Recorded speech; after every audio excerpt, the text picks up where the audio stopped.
This is a pair of MK Phantom skate blades here. These are harder to fixture in a skate sharpener than a conventional blade here. This is a Coronation Ace. The Coronation Ace here, this is parallel all throughout this region.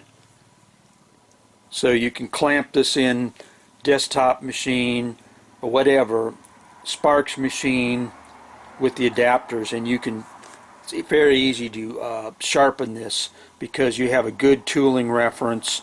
This is all parallel. If you've got something like a higher end blade here like this MK Phantom, you have to be aware that it can get screwed up because somebody hasn't put it in the holder the correct way. This won't fit in a Sparks machine. If you use a desktop machine, you need to fixture it off of this surface and this surface. This is parallel here. This is parallel here on the MK Phantom. This is side honed. So side hone means this cross section right here. When you look at the end view here, this is thinner here than it is at the top or the bottom. So you can't just grab this in this area, or the skate's going to be tilted in a different place, and you'll go ahead and have different edges. In this particular used skate here, this blade is all goofed up. This is totally not 90 degrees to the blade. And if you try to put a bat gauge, one that has a magnet on here, this surface is not parallel. It's not perpendicular to the ice. This is curved in. And so you don't have a very good reference surface. Now if you use a precision square like this, you can come in here and put this on here like this on the blade. This particular one has a huge gross error on here. It's tilted way the heck up this way. This way it's got, the gap is totally different on this. So this particular blade is a used skate in which somebody has really kind of butchered it up. And sadly, this is a sharp blade. Both edges are good, but whoever sharpened this went ahead and had the blade totally tilted and the fixture wrong. And so if you have it done like that, you're going to have a total disappointment. What you want to do is, even if you don't have any precision square, you can put a flat edge on here and just compare this like a precision ruler, an old skate blade, something like that. You can see it's not parallel. This is not parallel to this plate. This particular one actually has a twist to it, like somebody had it the wrong Z height plus had it off this way. And so to fix this, you're going to have to take a lot of grinding on this to correct this blade. And what you do on this is you're going to go ahead and check the gap here, like on here. I'll hold this so it's not touching the two edges, and you're going to get a small gap on this side, and you're going to compare it versus the one that's on this side. So that's going in here like this, and you've got a gap right here. You flip it over, you're going to compare this two gaps. Now this one right now is way off like this. And this particular MK Phantom, to further compound the problem, it's got two different versions.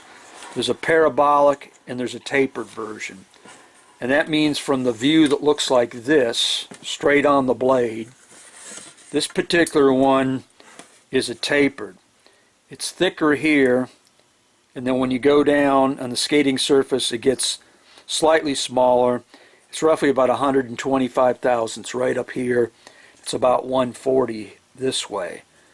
So in the tail end here, it's not as wide as is up here at the front. There's another variant which is parabolic, which is thick here, thin here on the skating surface, and thick back here. This is the tapered version. The rocker on this particular one is from here over. This is a 7-foot radius of curvature, and in the front profile here is 17 inches. That's what this is. And if you kind of look over here at a little bit of my hokey diagrams, a little bit goofed up here. This is the toe pick. That's got a cross cut like that. And the 17-inch profile is in here. the 7-foot radius is in here. Of course, if you take the toe put down to there, this is where the rotation point is when you spin around. From here to here is the non-skatable zone. And another quick tidbit here is on this type of blade here, this is an 8.5 inches. And the length of a blade is not this, it's actually on a figure skate. It's from this point here to right over here. So if you take the tape and you went through, there goes my piece right there, that's 8.5 inches.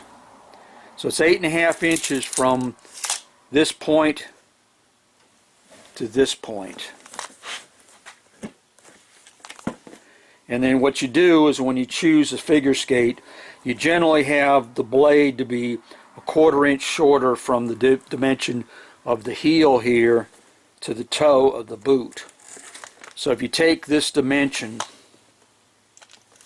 of the boot, it's about 8 3/4. Where it's going to be mounted, you subtract off a 1/4, and that's why this is an 8.5 inch blade right here.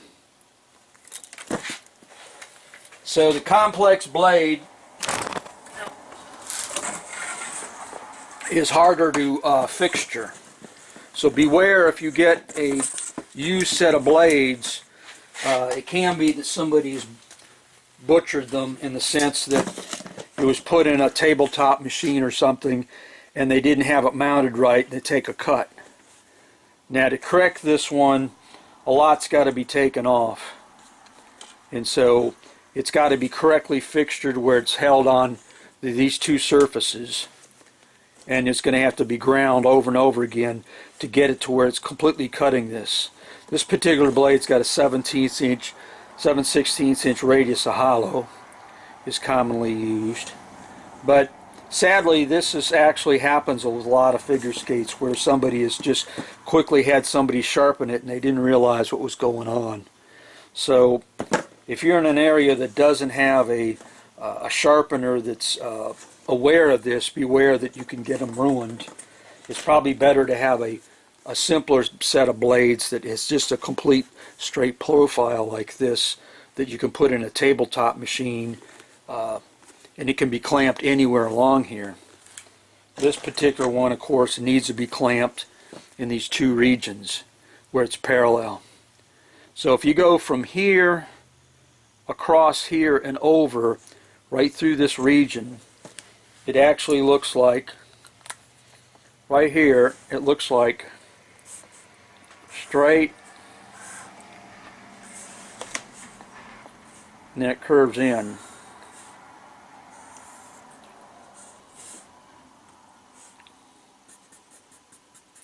That's a 7/16 inch radius. So through here, this is parallel in this region. All that's parallel through here. This is where it necks down. So this is got like a radius through here. And it has like a weird reflection. If you look through here, it has kind of a neat reflection when you look at it on the ice. And so because this is curved, if you did clamp this, you got to be aware the skate is not parallel.